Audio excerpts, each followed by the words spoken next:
अस्सलाम वालेकुम। 10th class, open your biology book, page number 50। बेटे मैं आपको ग्लैंड जो है वो पढ़ा रही थी। हमने pituitary gland, thyroid, parathyroid, pancreas and adrenal gland हमने कंप्लीट कर लिए थे। आज जो ग्लैंड नंबर 6 है वो हमने जो है पढ़ना है, डैट इज़ गोनेड्स।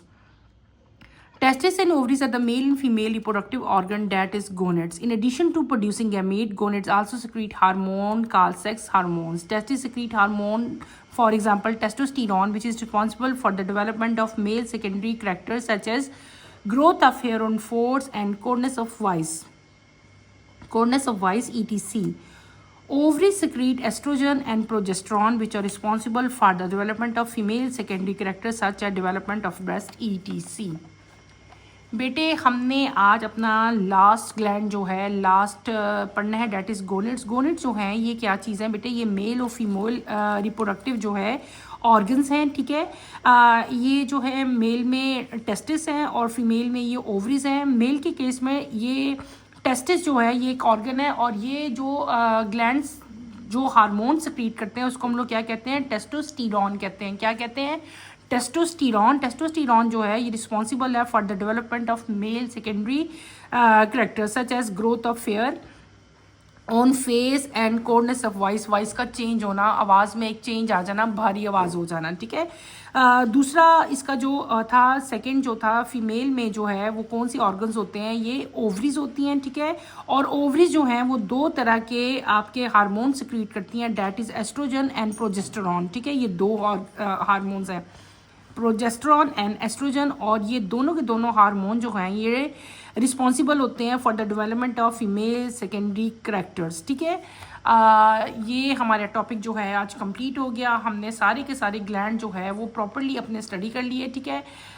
ये ग्लैंड जो हैं हमारी बॉडी में कहाँ कहाँ प्रेजेंट हैं, इनकी क्या क्या अकरेंस है, किस तरह है, अक्सर बच्चे जो हैं कंफ्यूज हो जाते हैं। इवन मैं आपको एक बात बताती हूँ कि जब मैं भी 10th क्लास में थी ना तो मुझे समझ ही नहीं आ रही थी कि ये जो है पैराथायराइड ग्लैंड जिसकी हम बात करते हैं ना, मुझे इसकी पोजीशन की उस टाइम समझ नहीं आ रही थी, ठीक है। पढ़ हम लोग बाजुकात लेते हैं तो ये कोई इतनी बड़ी बात नहीं है कि आपको समझ ना आए, लेकिन अक्सर हम लोग जब देखते हैं ना तो हमें देखने से जो चीज़ है वो रिमाइंड भी रहती है, हमें हमेशा याद रहती है कि कौन सा ग्लैंड जो है वो हमारी बॉडी में किस जगह पे प्रेजेंट है। एक दफ़ा हम वो भी पिक्चर देख लेते हैं ताकि आपको अच्छी तरह से जो है ना बेटे ये क्लियर हो जाए, ठीक है। तो मैं आप लोगों को ये ग्लैंड्स जो हैं ये दिखाती हूँ कि ये हमारी बॉडी में कहाँ कहाँ प्रेजेंट होते हैं। आपके पास पहला ग्लैंड आ रहा है हमारा पोस्टीरियर पिट्यूटरी ग्लैंड, ठीक है। पिट्यूटरी ग्लैंड हमारा सबसे पहला ग्लैंड था जो कि मैंने आपको पढ़ाया था और मैंने आपको बताया था कि ये ग्लैंड जो है ये पी साइज का होता है। ये देखो ये ग्रीन कलर का जो आपको नज़र आ रहा है ना, this green colour, this is pituitary gland. ये हमारे ब्रेन के अंदर होता है। It is attach to hypothalamus, ये हाइपोथैलेमस के साथ अटैच होता है। ये कौन सा ग्लैंड है बेटे? This is pituitary gland. Clear हो गया? ये था क्या? Pituitary gland. अब आप लोगों को पता चल गया ना? अगली पिक्चर पे चलूं? चलो ओके, अच्छा जी, इसको बाद में हम करते हैं, पहले हम आते हैं इस ग्लैंड की तरफ। ये देखें, आप गौर से देखो बेटे इसको, ये पिक्चर है, ये जो ग्लैंड बना हुआ है दिस इज थायराइड ग्लैंड। ये जो आपको ग्लैंड नजर आ रहा है ना, ये हमारी नेक होती है। नेक के ऊपर एक ग्लैंड प्रेजेंट होता है जिसको हम लोग क्या कहते हैं? थायराइड ग्लैंड कहते हैं। ये इसका राइट लोब है, ये इसका लेफ्ट लोब है। दो लोब्स होते हैं ना दोनों साइड्स पर नेक के प्रेजेंट है। ये राइट लोब हो गया, ये लेफ्ट लोब हो गया। अब आपको पता चल जाना चाहिए, क्लियर पिक्चर समझ आ गई है ना कि थायराइड ग्लैंड ये पिंक कलर में जो बना हुआ है दिस इज थायराइड ग्लैंड। और आपको पता हो जाना चाहिए आपके थायराइड ग्लैंड कहाँ प्रेजेंट है बेटे? ये हमारी नेक में जो है प्रेजेंट होता है। क्लियर हो गया? ये इसके दो लोब्स बने हुए हैं, एक राइट लोब और एक लेफ्ट लोब, ठीक है। फिर मैंने आपको थायराइड ग्लैंड में ही एक चीज़ बताई थी कि इसकी एक डिजीज़ थी, हमने पढ़ी थी, उसमें हमने क्या कहा था? अगर थायराइड ग्लैंड प्रॉपर फंक्शनिंग नहीं करता और अपना हार्मोन जो है वो प्रिपेयर नहीं करता और पर्सन को जो है उनकी डाइट में अगर आयोडीन की डेफिशिएंसी हो जाए तो बेटे एक डिजीज़ होती थी, अगर आप लोग याद करो मैंने आपको पढ़ाई थी, डेट इज़ गॉइटर। गॉइटर क्या डिजीज़ थी? मैंने वो दिखाने के लिए ये पिक्चर आपको दिखाई है। ये क्या चीज़ हुई है? ये इनलार्जमेंट हो गई है, यानी कि जो थायराइड ग्लैंड है उसकी स्वेलिंग हो जाती है, वो आपका स्वेल हो जाता है और स्वेल होके वो नेक से आपके बाहर आना शुरू हो जाता है। इवन बेटे ये इतना ज़्यादा स्वेल हो जाता है, देखें बाकी पिक्चर्स में ये दिखाया हुआ कि स्वेलिंग बहुत ज़्यादा हो जाती है और ये डिजीज जो है ये क्या है, यानी कि स्वेलिंग ऑफ थायराइड ग्लैंड, इसको हम लोग गॉइटर कहते हैं। और गॉइटर में आप लोगों को क्या करना पड़ता है, आपको सर्जिकल मेथड से जो है इसको रिमूव करवाना पड़ता है। फिर हम लोग ने एक और ग्लैंड पढ़ा था, अगर आप लोगों को याद हो, मैंने आप लोग बताया था पेनक्रियाज, पेनक्रियाज ग्लैंड पढ़ा था ना हमने। तो ये जो लीफ लाइक स्ट्रक्चर बना हुआ है, येल्विश स्ट्रक्चर बेटे, दिस इज पेनक्रियाज, ठीक है। और पेनक्रियाज मैंने आपको क्या कहा था, ये डक्टेड ग्लैंड है, यानी कि इसकी डक्ट प्रेजेंट है, ठीक है। ये मैंने आपको बताया था। पेनक्रियाज जो है ये डाइजेशन में जो है बहुत हेल्प करता है। डाइजेस्टिव सिस्टम में ही हम पेनक्रियाज के जो है डिफरेंट फंक्शंस पढ़ते हैं। ये आपको पता है, ये आपका लिवर था, ये इसोफेगस था, ये आपका स्टमक पूरा आ जाता है, ठीक है। तो यहाँ पे आपके जो है वो क्या चीज़ प्रेजेंट है, दिस इज पेनक्रियाज। और पेनक्रियाज जो है डक्टेड है, और ये जो है अपनी डक्ट के जरिए डिफरेंट टाइप के जो है ग्लैंड जो है हार्मोन्स बनाता है। और इसका मेन हार्मोन जो ये बना रहा था डेट इज इंसुलिन, पढ़ा था ना, इंसुलिन एंड ग्लाइकोजन। और ये अपने इंसुलिन और ग्लाइकोजन को जो है वो फिर आगे फर्दर जो है वो डाइजेशन में हेल्प आउट करता है। तो आप लोगों को पता चल गया अब ये पेनक्रियाज जो है वो कहाँ प्रेजेंट था। फिर मैंने आपको एक और चीज़ बताई थी, पेनक्रियाज की जो है ये डक्टेड ग्लैंड है, ठीक है। यानी ये देखो, ये पूरा पेनक्रियाज का स्ट्रक्चर है, इसके दरमियान में ये जो ग्रीन लाइन आपको शो की हुई, दिस इज डक्ट। ये क्या चीज़ है जो मैंने आपको बताया था ना कि डक्टेड ग्लैंड है, इसका मतलब है ये इसकी डक्ट है, ये ग्रीन कलर की। इस डक्ट के ज़रिए जो है ये जो है अपनी सक्रीशन जो है वो जहाँ पे रिक्वायर्ड होती है वहाँ पे लेके जाता है। इसको पेनक्रियाटिक डक्ट कहते हैं। और बाकी जो आपने ग्लैंड्स पढ़े थे वो डक्टलेस ग्लैंड्स थे, ठीक है। क्लियर हो गया बेटे, अब आपको इसकी एग्जैक्ट लोकेशन जो है वो पता चल गई, ठीक है। अब आपके पास आगे आती हैं आपकी ये ग्लैंड नज़र आ रहे हैं आपको, दीज आर एड्रीनल ग्लैंड्स। ये क्या चीज़ें हैं बेटे, ये एड्रीनल ग्लैंड्स हैं। ये कहाँ प्रेजेंट हैं, ये किडनीज के ऊपर, दो किडनीज है, एक लेफ्ट किडनी होती है, एक राइट किडनी होती है। और इसके ऊपर ये जो दोनों आपको दिखाए हुए हैं, these are adrenal glands. Adrenal glands भी मैंने आपको बताया था कि इसकी दो टाइप्स होती हैं, ठीक है ना। एक बाहर वाला पोर्शन होता था, एक अंदर वाला, ठीक है। एक को हम लोग एड्रीनल कॉर्टेक्स कहते थे, और जो इनर पार्ट था उसको हम लोग क्या कहते थे बेटे, एड्रीनल मेडुला कहते थे। और एड्रीनल कॉर्टेक्स और एड्रीनल मॉर्टेक्स, ये जो आपका था मेडुला था, ये दोनों डिफरेंट इनकी सक्रीशन थी। अगर आपको याद हो, जो मेडुला था ये वाला पार्ट जो था ये क्या कर रहा था, एड्रेनलिन सक्रीट कर रहा था, याद आया। और जो कॉर्टेक्स था, ये जो बाहर वाला लाइट ब्राउन कलर है, ये क्या सक्रीशन कर रहा था बेटे, ये कॉर्टिकोस्टेरॉइड्स जो हार्मोन्स थे उनकी सक्रीशन जो है ये बना रहा था। क्लियर हो गया ना। एड्रीनल ग्लैंड के दो पार्ट से, कॉर्टेक्स और मेडुला, ठीक है। ये मैंने आपको बताए थे ना। तो और दोनों की सक्रीशन जो थी, दोनों डिफरेंट टाइप के हार्मोन सक्रीट कर रहे थे। ये था एड्रेनलिन और ये कॉर्टेक्स क्या कर रहा था, कॉर्टिकोस्टेरॉइड जो है वो सक्रीट कर रहा था। क्लियर हो गया। अब आपका एक और हार्मोन इधर ग्लैंड जो है वो रह गया, डेट इज पैराथायराइड, ठीक है ना। वो भी मैं आपको दिखा देती हूँ बेटे। पैराथायराइड ग्लैंड ये आ गया। थर्ड हार्मोन हमने पढ़ा था पैराथायराइड। अगर आप गौर करो तो ये है ये ग्लैंड कौन सा है ये आपको पता होना चाहिए। ये थायराइड ग्लैंड है, थायराइड, ये पिंक कलर में। थायराइड ग्लैंड के ऊपर ये देखो 1 2 3 4 मैंने आपको बताया था ना। पैराथायराइड ग्लैंड में अगर आपको याद हो, मैंने कहा था these are 4 gland situated on the posterior side. ये जो पिंक कलर का आपको नजर आ रहा है बेटे, ये पिंक कलर का क्या है, ये थायराइड ग्लैंड है। इसके पोस्टीरियर साइड पे आपको 4 ग्लैंड नजर आ रहे हैं। जो ये 4 ग्लैंड नजर आ रहे हैं ना आपको, ये क्या चीज़ है बेटे, ये पैराथायराइड ग्लैंड। आप क्लियर हुआ कि पैराथायराइड ग्लैंड किधर होते हैं, वो उसी नेक रीजन पे ही होते हैं और पोस्टीरियर साइड पे यानी कि उसके ऊपर ही प्रेजेंट है। किसके, थायराइड ग्लैंड। ये थायराइड ग्लैंड अभी मैंने आपको दिखाया है ना, उसी की पोस्टीरियर साइड पे 4 पैराथायराइड ग्लैंड जो है वो प्रेजेंट है। क्लियर हो गया। आगे चलते हैं हम लोग। ये देखो, ये एक और आपको डायग्राम दिखाई हुई है। ये पिंक कलर का क्या है बेटे, ये थायराइड ग्लैंड है। याद रखना, ऑलवेज रिमेंबर। बच्चे कंफ्यूज होते हैं कि पैराथायराइड और थायराइड पता नहीं अलग अलग जगहों पे, ऐसा नहीं है। ये थायराइड ग्लैंड है, इसके पोस्टीरियर साइड पे पैराथायराइड ग्लैंड जो है वो प्रेजेंट है। दे आर 4 इन नंबर, मैंने आपको बताया था। तो 1 2 3 4 ग्लैंड्स हो गए। क्लियर है। एक और पिक्चर आपको दिखाई हुई है पैराथायराइड की, ताकि आपको अच्छी तरह से समझ आ दे बेटे। ये थायराइड ग्लैंड है पिंक कलर का, और ये जो येलोविश आपको दिखाया हुआ है ये पैराथायराइड ग्लैंड है, उसी की पोस्टीरियर साइड पे। आपको अभी पढ़ाया है डेट इज गोनेड्स। गोनेड्स पे मैंने आपको क्या बताया था कि मेल और फीमेल जो हैं वो डिफरेंट ऑर्गन्स हैं। पहला ऑर्गन था टेस्टिस, ठीक है, ये टेस्टिस है, ठीक है, उसका स्ट्रक्चर है। और टेस्टिस जो है ये मेल रिप्रोडक्टिव ऑर्गन था, और ये कौन सा हार्मोन सेक्रीट कर रहा था बेटे, टेस्टोस्टेरोन, ठीक है।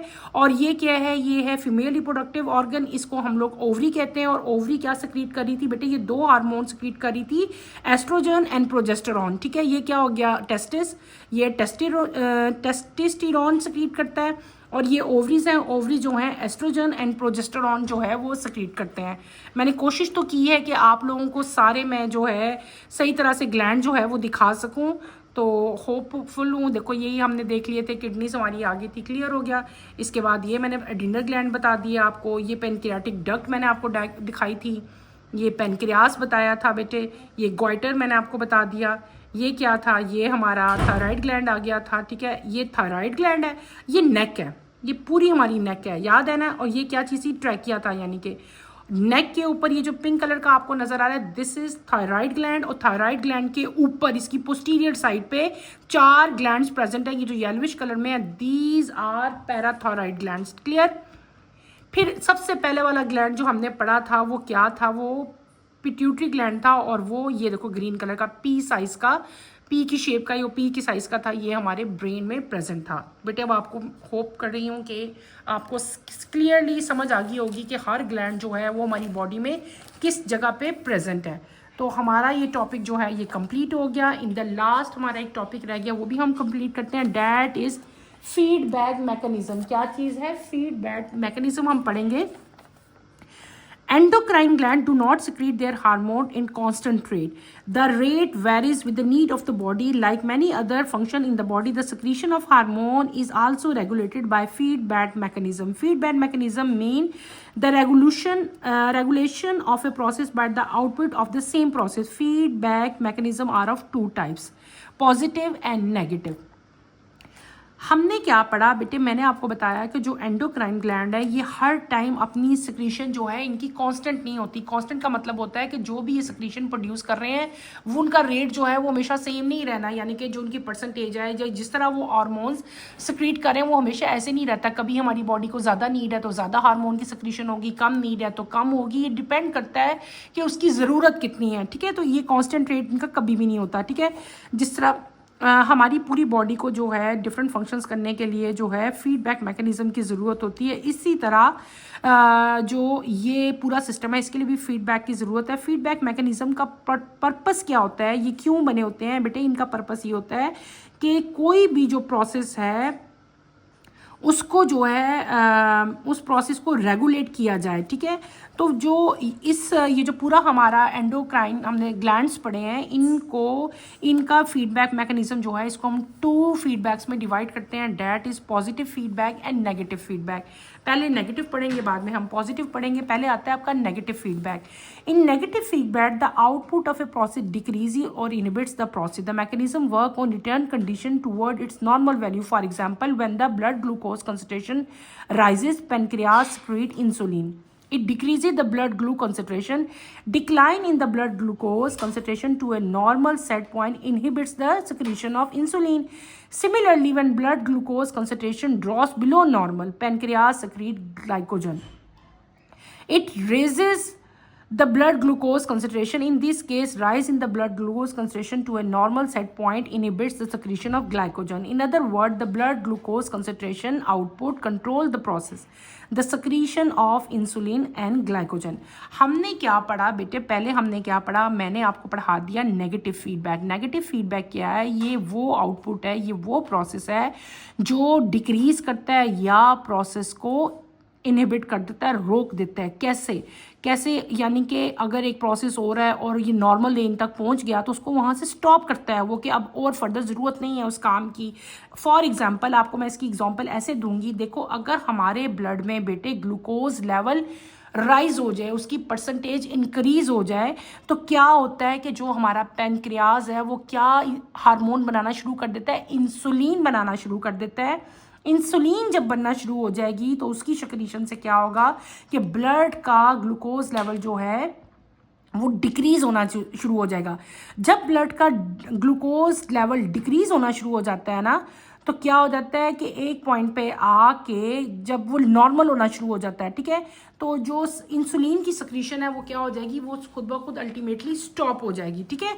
इसी तरह इसके अगर हम सिमिलरली यही हम अगर लेके चलें कि जब ब्लड का ग्लूकोज लेवल जो है वो नॉर्मल तक चला जाता है, नॉर्मल हो गया, उसके बाद ड्रॉप होना शुरू हो गया, क्योंकि वो तो स्टॉप होगी ना उसकी फंक्शनिंग, तो अब क्या होगा कि ब्लड का ग्लूकोज लेवल ड्रॉप हो गया, अगर सपोज गिर गया, कम हो गया, तो फिर क्या होता है, हमारा पैनक्रियाज जो है वो ग्लाइकोजन सक्रीट करना शुरू कर जाता है। ग्लाइकोजन की सक्रीशन से बेटे क्या होता है कि जो ब्लड का ग्लूकोज लेवल है वो क्या होना शुरू हो जाएगा, वो इंक्रीज होना शुरू हो जाएगा।